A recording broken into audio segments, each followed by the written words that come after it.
Yo, today's host with the most from coast to coast is my man, Dannon Green. He is one of the premier comics, man, in Hollywood. Dannon Green, man, thank you for coming to the DJ Hustle podcast. How you been, brother? I'm good, so man, appreciate you having me. Things are good. I caught the COVID, so just still recovering, but I'm doing good, brother. Doing well. That's what's up, man. I've seen your work, your body of work, and it's volumes through the land of comedy. What got you into comedy, brother? Man, I got into comedy on a strange tip.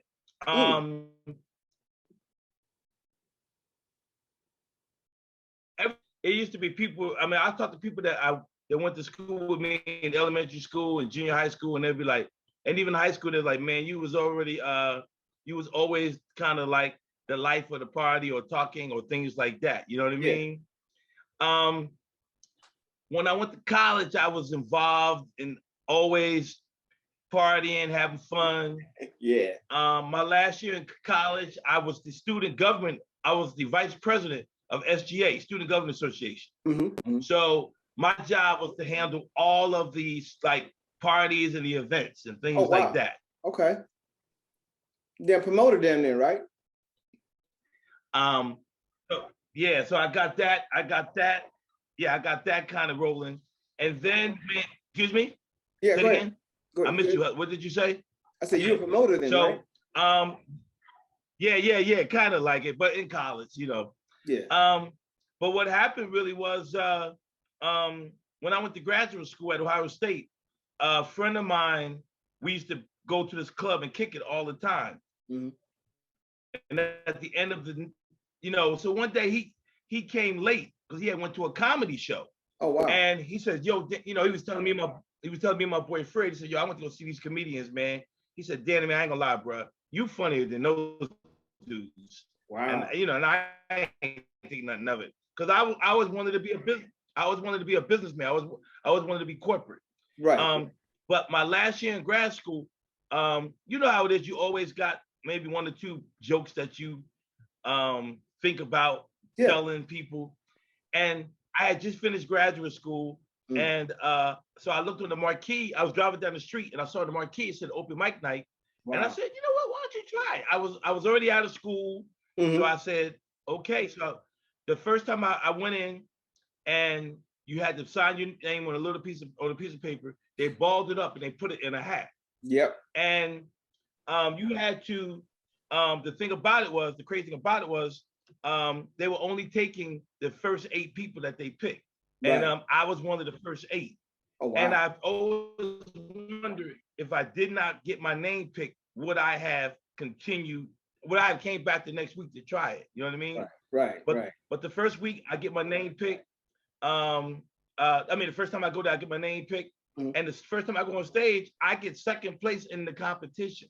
Wow, that's awesome. Yeah. So I was like, okay, and nobody knew who I was. They was like, oh, hey, who are you? And I'm a student at Ohio State.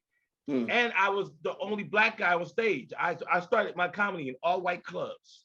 So, so I go, so that's why even in the beginning, I never cursed. That's why I can do clean comedy or I can do it either way because I started clean. You know what I mean? I didn't start dirty. I started clean. Mm-hmm. So I said, wow, okay. So I went on a couple other places. And then I entered this competition in Columbus called The Funniest Person in Ohio. Oh, wow. And if you won the competition, it was a 6-week competition, you get to tour all of the southern part of Ohio, all these little clubs. Right. That's dope. Well, I won it. Whoa. And these ladies were coming every week, and it was these white ladies at the bar, and they said to me, you know why everybody kept picking you every week? Because you had to get voted, you know what I mean, in advance. And I said, no, why? And they said, because every week I came with different material, and they wanted to hear what I had to say every week. So that's how, and from there, man, that was the bug. So I got a master's degree. Go ahead. But now you're predominantly doing, when you come to LA, you're doing black rooms in comedy. And I know you had the white room experience. What was it like when you jumped into the LA scene where you see a lot of Blacks and Latinos and some whites at your shows? What was that feeling like? Well, the biggest thing for me, I'll be honest with you, man, one of the biggest things for me coming to the Black rooms was the cursing and saying nigga. You know what I mean? Yeah. And I say it now, you know, and I don't mean nothing. But I mean, I've heard it on comedy before, but you gotta remember, this is 90. Right. 1990. I didn't even have HBO. I didn't know nothing about Def Jam. Wow. I'm in the middle of the Midwest. So I didn't know about HBO. I didn't know about the Black explosion in comedy. And when I came to LA, I didn't come to LA to do comedy. My late brother was living out here and I was job hunting because I had just finished grad school. Right. So when I got into the comedy, what happened was when I came out here, I was looking for a job in computer animation. Wow. And this girl I was dating, she came out to visit some people, and she told me that, hey, I'm gonna be in California, LA, so I want to see you. I said, cool. So we go have dinner with these people, and the lady's name was Mary Major Black. She was big with BET at the time. Okay. Mary Major Black. So it was me and the girl I was with, Mary, her husband, and another couple. We were eating down on Wilshire Boulevard.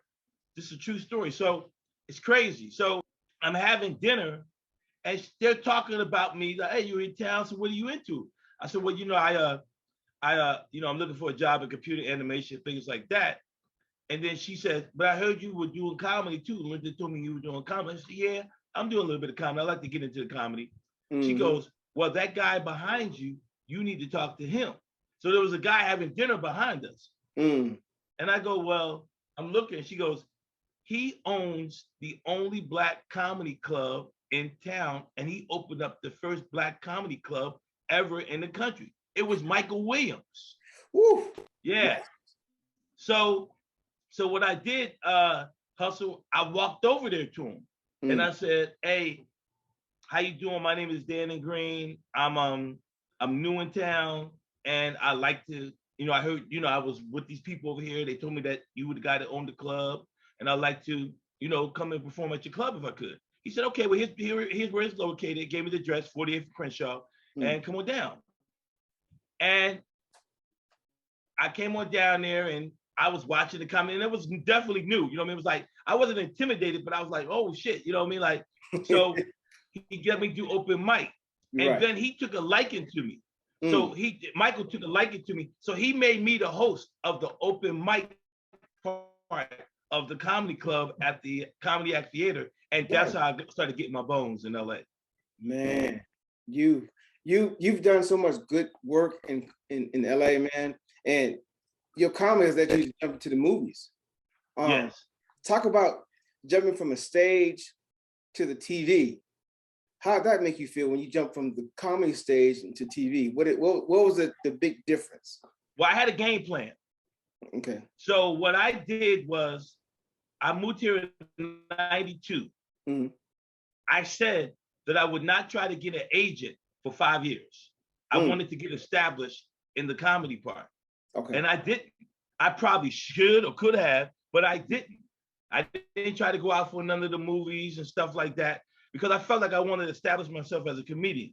When in 1996, so I did comedy for a long time, and then I think 96, Guy Torry, him and I we were like this. We were like peanut butter and jelly at that time. Right. And so he came to me and said, hey, I'm about to start this comedy night at the comedy store. You want to be down with me? I'm like, you motherfucking right. So I went ahead and he said, look, we're gonna, you know, we came in together, you know what I mean? So we were putting the show together, trying to get the idea of the show. It was gonna be called Fat Tuesday.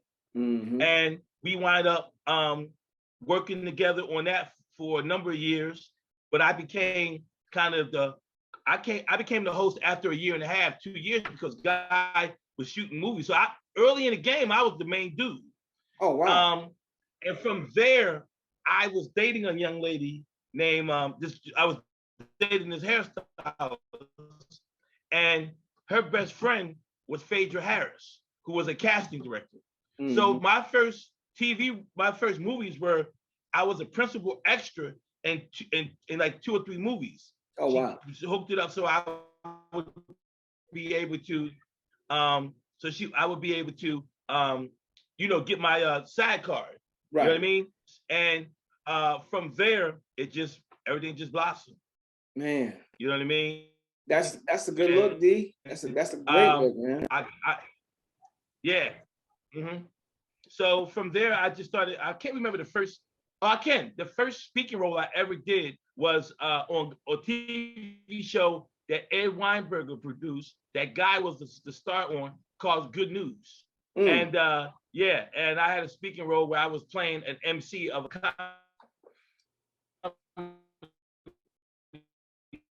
club, and I was bringing this guy on stage to. He's a very, very good friend of mine. And then I had to go in my pocket to read his name, and then that was the joke. And then, we kept it pushing.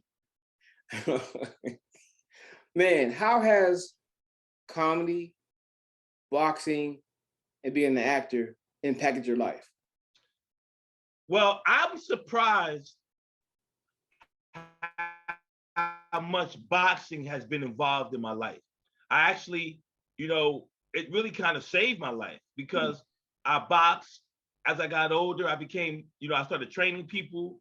I had won the Golden Gloves at Columbus, Ohio. I won the gloves in Huntington, West Virginia, and I won the Golden Gloves in Charleston, West Virginia before. I won 2 Golden Glove tournaments when I was younger. And then I was going to go pro. I didn't go pro. And then I was staying in the boxing game even after I came to California. And I was training people, so that was great because I was able to make money. And then it got to a point where from the training, it just helped me. It helped my mental, to be stable, to be committed. And what was the second part? How has it impacted your life? You have the other part. Well, I want to know how has it impacted your life? Because I know boxing is stimulating, and I know comedy is stimulating, and I know acting is stimulating too. But I know the underlying boxing is really put you. Yes, well, I wind up actually, as you know, it just impacted my life, and I mean, who would ever think that I go into a gym at 13, 14 years old, start boxing, get out of it a little bit, get back involved in it, and it would be such a big part of my life. And without me becoming a professional, without me becoming a trainer, I actually produced my first movie I produced was a boxing documentary called The Execution is now on Tubi TV. And it's about my old gym back in Philly, feature movie and everything. So, I mean, and what am I talking about? You DJ'd my my premiere that I had, when I had a screening out here in LA. Right. So it's impacted my life so much, man. And I really enjoy it. I'm actually up for a part. I don't know if I'm gonna get it, but there's a project coming out that I auditioned for. I'll just leave it that way. So boxing has been a very big part of my life. I mean, kept me in shape. You know what I mean? When I've had health issues, especially when I caught the COVID. So yeah, it's been a very big part of my life. Where do you see yourself going in the next 2 to 3 years? Man, Hustle, that's a great question, man. And I know where I want to go. And I'm praying, man, that I can be given the opportunity. I write screenplays, as you know. Now that I did this documentary, I know how to direct. I actually have somebody that asked me to direct their television pilot. They wanted that they wrote. Yeah, so they got a TV pilot. And they asked me if, they're independent, but they asked me if I would come in and direct it. Nice. So it could be big for me, you know what I mean? That could be a good look for me. So I'm gonna do that. But I really want to direct, but I really want to make movies, man. I mean, Hustle, man, you've known me for a number of years. I could be a controversial guy. I'm very opinionated, man. But bro, one of the reasons that I got into comedy and entertainment is because, man, to be honest with you, man, I love people. I like people, man. I like to make people laugh and talk to them. You know what I mean? And also educate their mindset. So I just want to make people laugh, man, and make them laugh, make them cry, make them think. You know what I mean? And let them enjoy life. And I feel like I've got 5 screenplays written, ready to go. You know what I mean? And I'm just grinding. Just hope I can get the opportunity to, you know, really get, you know, to do this. You know, I'm making it like just right now. The TV show that the lady wants me to direct. She asked me, you know, from seeing my documentary. Right. You know what I mean? She was actually one of the people that came to my screening. Oh wow. So she said she had tried it. She had tried it before with someone else, and it didn't work. And then she called me and said, "Hey, you know," I said, "Look, I can do it. You know what I mean? I can do it. We can talk about the money, but I can do it. And if you trust me, we can get it done." That's right. Yeah. That's right. Yeah. Have you thought about, well, I don't think you should think about it anymore. I think you should write a book about yourself. I think you should write a book about yourself, because people need to understand the blueprint of what had got Dannon Green started. Also, since you love people, you should start a Dannon Green podcast just to talk to people that you know, as far as comedians, other boxers, because you have it in you. I see it. You have it in you. And another thing is, you should just run with it, man. You got the gift of gab. You got the hustle with you. You got the it factor, bro. So you should go ahead and knock that out, brother. It's man, you know, hustle. I will. A number of people have said this to me before, and you know what it is too, man. In this game, it's about survival as well. So I have a job. So you kind of need that cushion so you can just say, look, this is all I'm focusing on right now. Right. I think that cushion is about to come. I got some things that are happening that may financially put me in a position to say, okay, I'm gonna really hustle in this, and I need to. And in hustle, you are the 100th person to say I should write a story about my life, and I'm actually going to write the story about my life. I started to, and I was going to, and I got the name of it already. I really wanted to call it "I'm on the Outside Looking In." You know what I mean? That was about the name of the book. You know what I mean? And it's a heavy book because my story is heavy. My story is really heavy. Yeah. You should do that, dude. I mean, I will do that, bro. You got the gift, bro. I don't see no stopping in you. You know, to me, you know what? I know I got it. You know, I believe that it's going to be just a couple opportunities of things for me to do that's going to really get me there. You know what I mean? Yeah. And I'm ready. You know what I mean? I'm actually ready. I know I've been ready, bro. I could have probably been a star. And what I mean, I'm a celebrity. You know, if you Google me, I'm all over the internet. You know what I mean? Right. I'm a guy that's been on television and things like that. So celebrity-wise, people know who I am. You know, even if I travel, I'm not a big name celebrity, but people know who I am when I go, especially the African-American community. Yep. But man, I just feel like I could have been a star a number of years ago, but it was just really, man, about staying focused and not giving in, selling out for it. You know what I mean? Yeah. Not putting myself in a position that I felt uncomfortable with. Exactly. You know what I mean? I know. And now I'm at that age where I'm ready to go. Yeah, I'm ready to go now. That's what's up, man. Well, Dannon Green, man, I thank you for coming on, bro. What are your platforms that people can check you out your story, man? Well, right now I'm on Facebook and Instagram, Dannon Green 6 on Instagram. Please follow me. I don't go out to find followers, but once I do projects like this or interviews, then I ask people to follow me. Because I feel like the people that are really going to follow you at the end are going to be people that really, really want the best for you in entertainment. Yeah. You know what I mean? And then, because once you get the 1 million followers, this is because you're a big celebrity. They know who you are. And they just want to follow you. You know what I mean? So yeah, I feel really good about where I'm at right now, hustle. And I just hope, man, that some of these dreams that I have will come true. But I'm definitely getting ready to put all of this other stuff into the podcast and the book and everything. I'm gonna put that all in consideration. I'm gonna do it right here out of my house. You know, and we're gonna keep it pushing. Man, that's a blessing, brother. And if I could do anything for you, brother, you know me.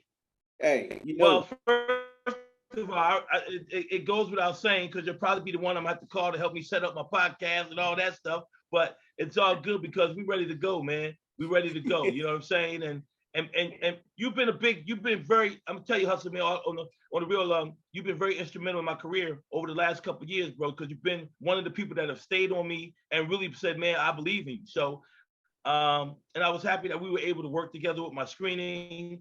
You were awesome with that. So, you know, it's just really, man, right now, man, you know what it is, man. It's just really about just keeping yourself in shape, keeping your mind staying focused. Yes.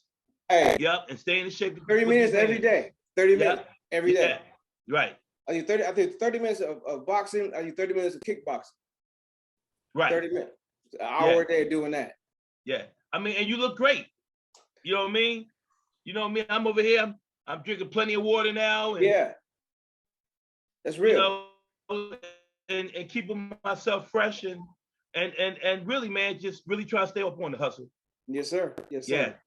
So, man, I appreciate you having me on your show, brother. And I wish you nothing but success on your show. We're going to do it together, brother. Don't worry about it at all. Yes, good. Sir. Yes, sir. Trip. Yes. Hustle, man. Hustle, man.